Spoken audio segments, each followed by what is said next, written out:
Alright, welcome back to Year 11 Methods. Fun-filled lesson today. What we're going to be looking at is, cool, it's a circle, yep. Now, some people might be like, yes, we learned about circles in Year 7, or maybe even earlier, Grade 2. No, we're learning a little bit more than just your standard circle. We're looking at the equations that generate circles in a coordinate plane. And the good news is, essentially, it is in this particular format here, x squared plus y squared equals r squared. Yep. Now, here's the catch. When we go to sketch a lot of these equations, generally they are in the format y equals. Yep. So what you do need to consider as we're going through this is when you go to enter, if you had to enter this on your calculator, for example, this is not in the format y equals, yep. So to get the y by itself, you'd have to move this x squared over to this side, so you'd have to take away x squared from here and you have to take away x squared. But then to get the y by itself, you'd have to take the square root of both of those sides there. So just note, when you go to enter some of these circles into your CAS calculator, you will have to rearrange them so they're in the format y equals, yep. So it's just a little side note there, a little watch out, yep. Now, consider this circle here. Notice it's got a radius. Remember, radius is from the center of the circle to the outside of the circle. It's got a radius of 1 here. Now, in this particular format, it's the radius squared is the value on the end here. With 1, you don't need to write 1 squared. Well, that's meant to imagine that's a 2. You don't need to write 1 squared because we know 1 squared is just 2. Yep. So that's why it's not squared there. But given it's just a 1, which is the same as 1 squared, the radius is 1. Now, the cool thing as well, that's your standard equation for a circle that's origin. So the center is at 0, 0, the origin, and it's got a radius of 1. But circles, they can be transformed. Yep, they can be, translated. They can be translated left to right and up or down. And here is the equation that determines where they are translated. There is a h value that goes in this part here and a k value. Yep. The h value will determine how far left or right the the circle moves, and the k value determines how far up or down it goes. Essentially, this h and k value will be the center of the circle. Yep, and the r value will be the radius, how far it is from that center to the outside. And when you have all these pieces of information, it's pretty easy to sketch these circles. Yep. So let's see it in action here. It says write down the equation of a circle with the center -3, 5. Yep. So again, remember, in this particular case, that's going to be the h value and that's going to be the k value. Yep, that's the center. It's got a radius of 2, that's the r value. Yep. So the radius is 2 and the center is at -3, 5. What you do, you write out the equation for a circle. Where the h, make sure you put in the negative sign. Where the h is, we're going to put down what its x coordinate is. It's -3, so notice we're substituting the -3 there. And where the k value is, we're going to substitute in what it is. So it's 5, it goes in there. And remember, on the end of the format is r squared. If the radius is 2, it's going to be 2 squared, which is 4. Yep. Now, notice we've put some brackets in here. When we're writing out the rule, it has the negatives in there. So we always write down the negatives.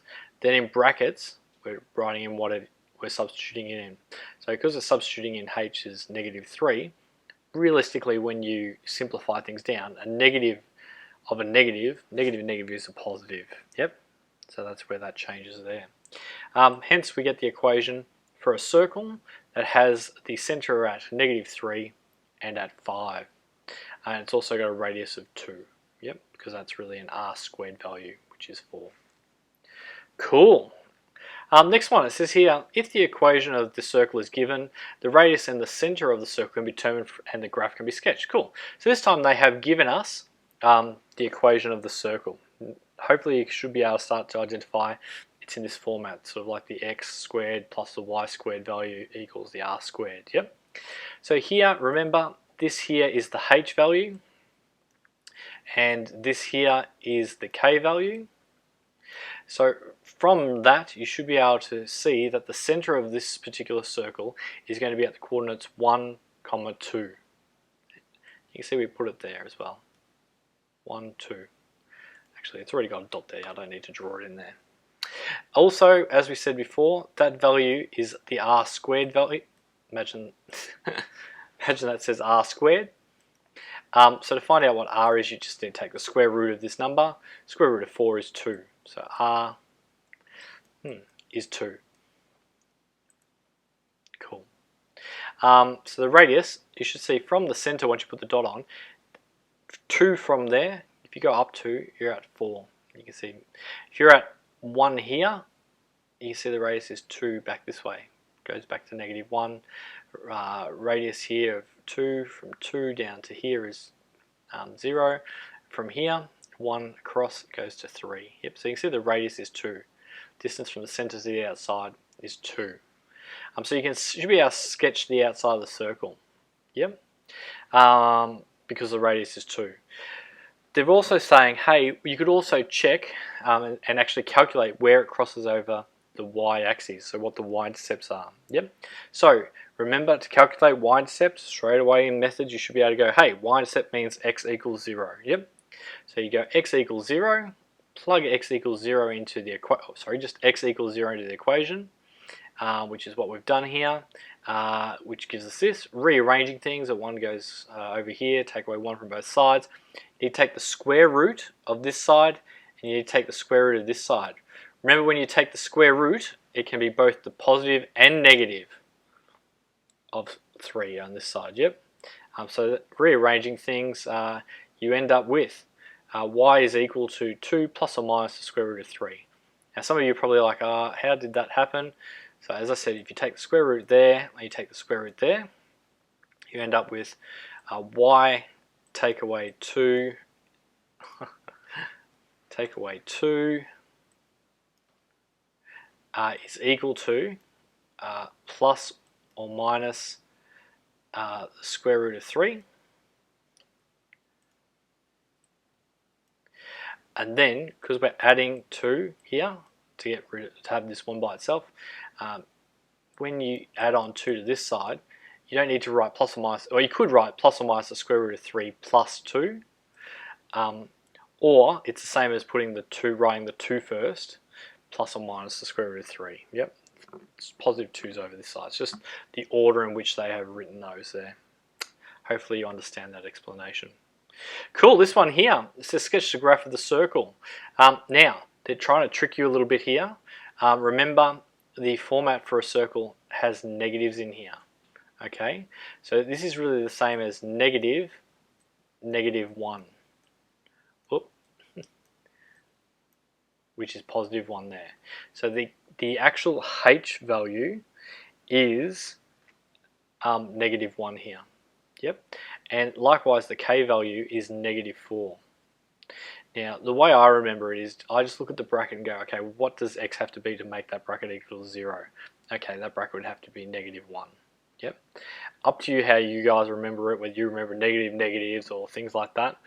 I just remember what the bracket has to be to make it equal to 0.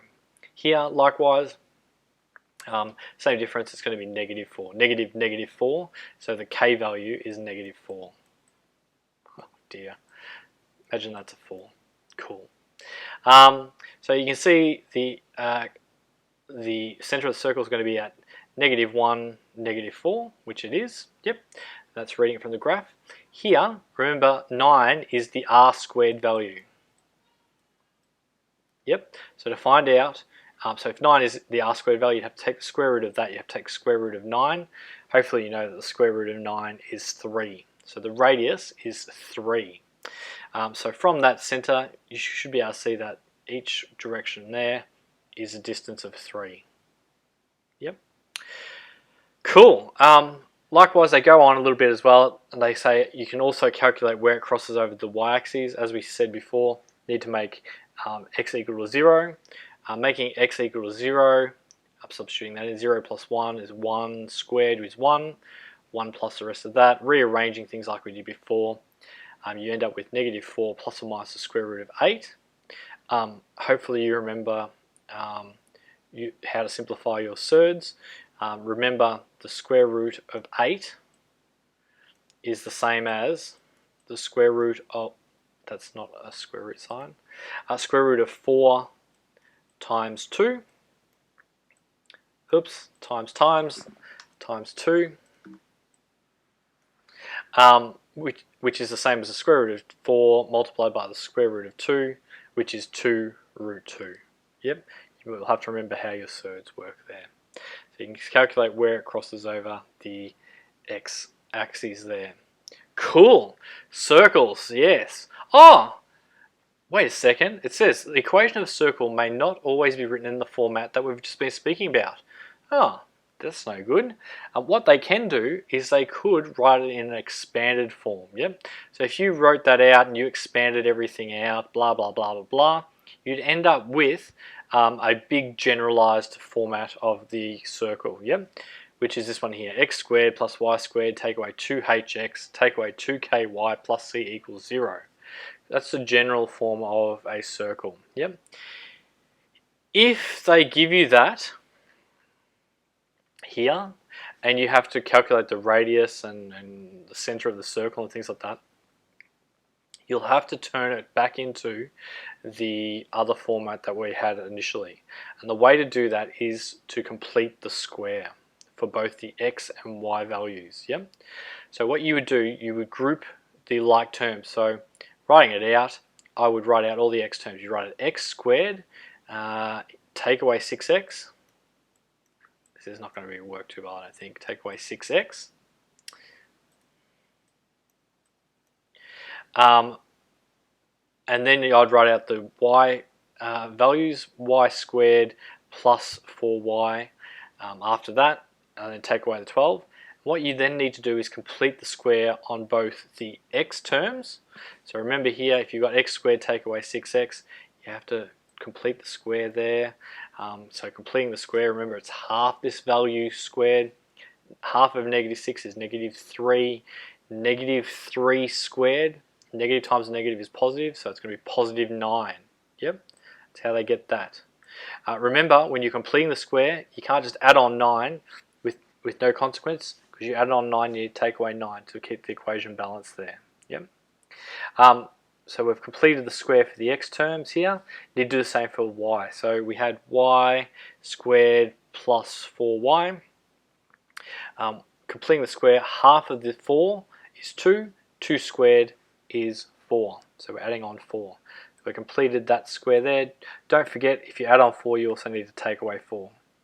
And don't forget about this lonely 12 that was here as well. So again, this is putting into practice, completing the square, which we learned earlier in the year. Yep. Hopefully you remember that when you are dealing with these, this part here is going to factorize. The whole purpose of completing the square is so it factorizes nicely. It's going to factorize to x and whatever half of this term is here. So half of negative 6 is negative 3. So x take away 3 squared is that factorized. Likewise, this one here, you don't need to think too much about how it factorizes. By completing the square, it's just going to be half of this value here. So half of 4 is y plus 2 squared. Yep. So that's those two factorized. Don't forget, you've got the negative 9 and the negative 4 and the negative 12. They get moved over to the other side. So adding those. Yep. So you've got the 25 here. Hopefully you can start to see that it's starting to look like the circle format again. Yep. The x value squared, the y value squared. 25, hopefully you can identify as the same as 5 squared. Yep, an r squared value. By doing this process, you have converted it back into our format for a circle with the center and radius, so you can easily identify what the coordinates of the center are of the circle and what the radius is. So the center of this circle is going to be at 3, negative 2. Yep, so 3, negative 2. Boop, you pop your dot there. Also, you can see the radius, it's the r squared value, radius is 5. So from here, distance is going to be 5 in each of those directions. Yep, and that's easy to work out. See, again, if you're at -2 here, you go down, you're a direction, a radius of 5, you're going to end up at -7. Yep, so it's easy to label these things on. If you're at 3 here, you're going this way, you're going to end up back at -5. You should be able to do that fairly easily. Yep. Cool. We've got the circle. In this particular example, they didn't go ahead and work out the y-intercepts, but you could work that out if you wanted to by making x equal to 0, like we were doing in the other questions. Cool. Now, as I alluded to at the start, yeah, when you go to do these in your calculator, they're not in the format y equals, yep? So we need to do some rearranging. Now, this is where semicircles come into action. So if you have the equation for a circle, x squared plus y squared equals r squared, if you rearrange it to make y the subject, as I said at the start, the book's doing what I was talking about, if you move this x squared, so you take away x squared from this side and you take away x squared from this side, you end up with this here. Next, as I said, if you want the y by itself, you've got to take the square root of this side, you have to take the square root of the right-hand side of the equation. Now remember, when you take the square root, it's going to be both the positive and negative of this side. Yep. Now, given that it comes out to being both the positive and negative of this side, you've got two separate rules. You're going to have y equals plus the square root of r squared take away x squared. You're also going to have the negative version of that. Yep. When you do this, one of them relates to the top half of the circle. Imagine that was nice and circle-like.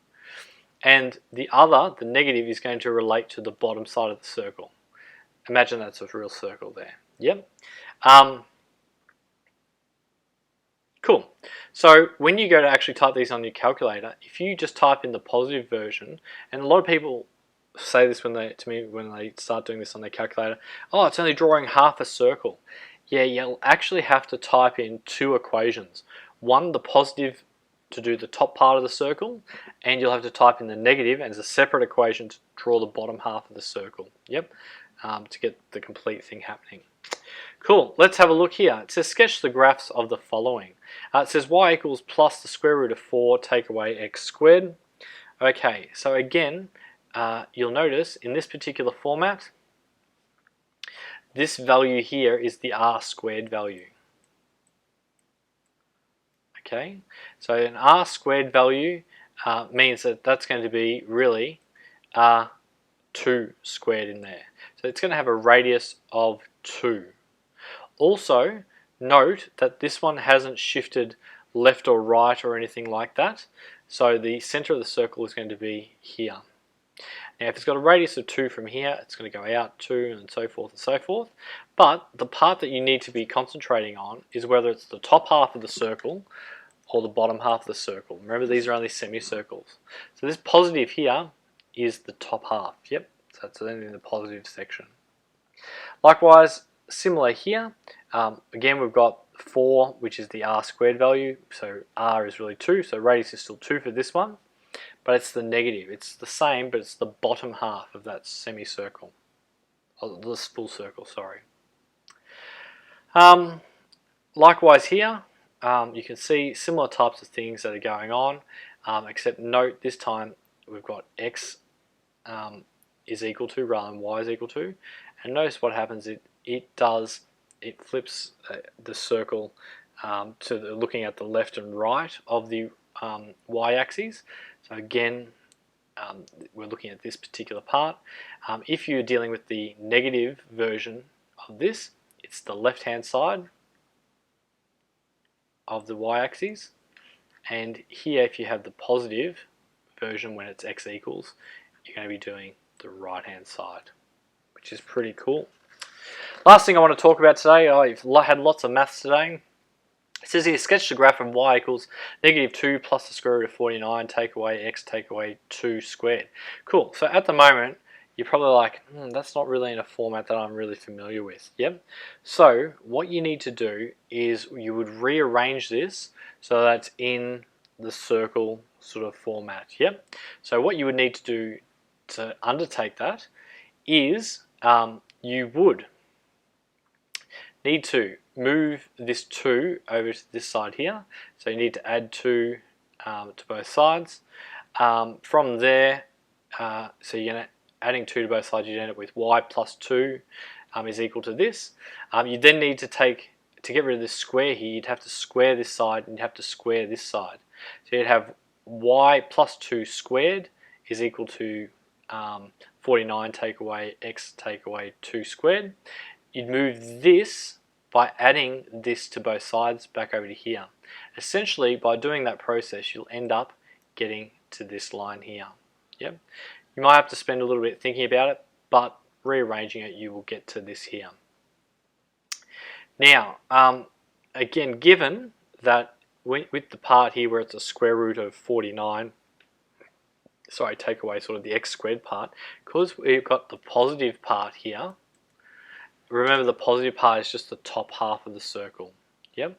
So when you go to sketch it, you'll notice that the center will be at 2, negative 2. Yep. And obviously we know 49 is the same as 7 squared, so the radius is 7. So from here it's from 7 and 7. And you can then also work out where it cuts the x-axis by making y equal to 0. Yep. So when y equals 0, you can see where it cuts here and here. To see where it cuts the y-axis, you can make x equal to 0 and calculate that as well. Yep. There's a little bit of summary that you do need to get your head around. Fair bit happening here with circles, but I know that you guys are up for the challenge. Good luck. Bye for now.